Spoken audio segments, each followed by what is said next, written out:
Tonight, there's still a lot the Carolinas need to figure out when it comes to reopening and safely. Even though the virus is still with us, we've seen large crowds of people across our area.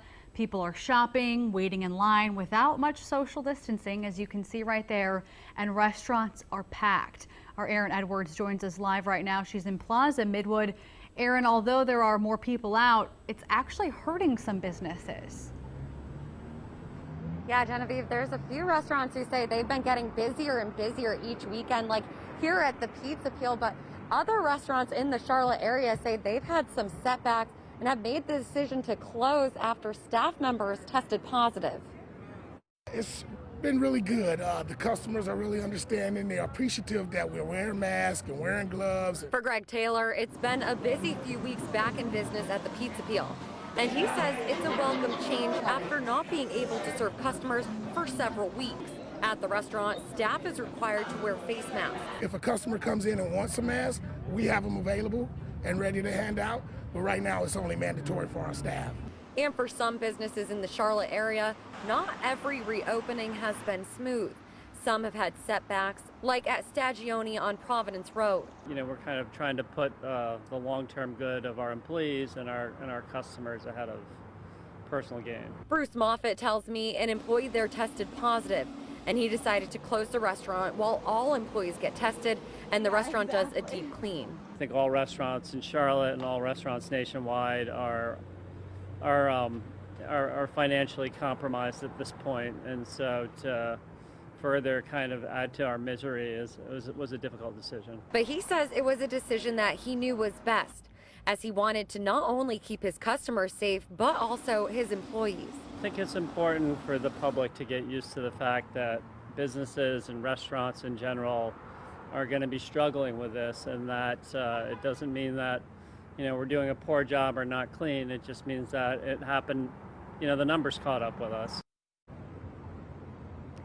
Bruce says that employee who tested positive has been asymptomatic, and so far the employees who have come back have been negative, and they do plan to reopen Tuesday, assuming that the rest of the staff's tests come back negative. Genevieve? All right, our Erin Edwards reporting live for us tonight. Erin, thank you. Other restaurants that have had to temporarily close as a precaution after employees tested positive include Resident Culture in Plaza Midwood and the Waterman in South End. Now, late this afternoon, Governor Roy Cooper vetoed a bill that would have reopened bars and gyms, which were not included in his modified Phase 2 plan. On Twitter, the governor said tying the hands of public health officials in times of pandemic is dangerous. He said the bill could restrict leaders who need to respond quickly to outbreaks and protect public health and safety. Tonight, Mecklenburg County leaders say we are far from the end of this pandemic, and the county is still discussing a possible mask requirement. New data shows a new record number of hospitalizations, but the rate is down slightly, with 1 in 12 patients now in the hospital instead of 1 in 10. 134 people have died. Most were older adults, and nearly 2 out of 3 were due to active outbreaks at long-term care facilities.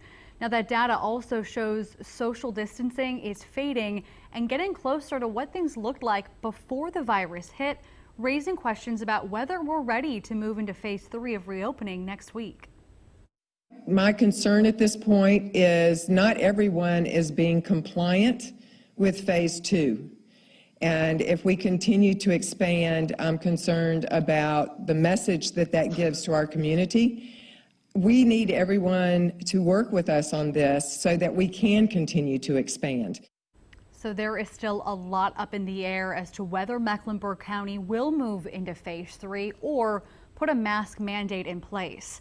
As for a statewide mandate, Governor Cooper says he'll wait until next week before making any announcement. But just so you know, if you go to Raleigh, you're going to be required to wear a mask. Face masks are required at grocery stores, pharmacies, if you're going to use public transportation, and even sidewalks and parking lots. Groups were out passing masks out tonight, and they hope to hand out 10,000 by the end of next week. They're focusing on areas hit hardest by the virus. If you get caught not wearing a mask, don't expect a fine, though. We are not enforcing it with fines. We are asking for voluntary compliance and education. We see this as an opportunity to educate the public. You don't have to wear a mask at diners and restaurants unless the individual business has their own requirement. And starting tomorrow in Boone, you'll be required to wear a face mask inside businesses. In the next 30 minutes, we're looking into how those businesses are getting ready and who is going to enforce that measure.